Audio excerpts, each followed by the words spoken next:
how to shorten a URL. Welcome to this tutorial. This one's very easy, very straightforward. You want to just come over to Google, you'll type in URL, shortener, free, right there. And from here you can go to tinyurl.com, click on this.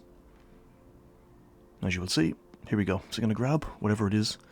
We're just going to right click on this, go to copy, come back over to this website, come in here and paste. So Control V, or just right click and paste. And from here, shorten link. This will take a second. And there we go. That is your new shortened link right there. So you can copy this right here, or you can just come into it, double click, and copy, of course. Now this link will last as long as this website still exists. So if you have a shortened URL and you want to test it, make sure it still works, just come over to tinyurl.com, and if it's still working, if this website is still live, then your URL will still work. And that is a shorten the URL right there. There are other options, of course. You can come back out, you can go to URL shortener. This one right here, if you were free, URL shortener. There's a few other ones you can check out.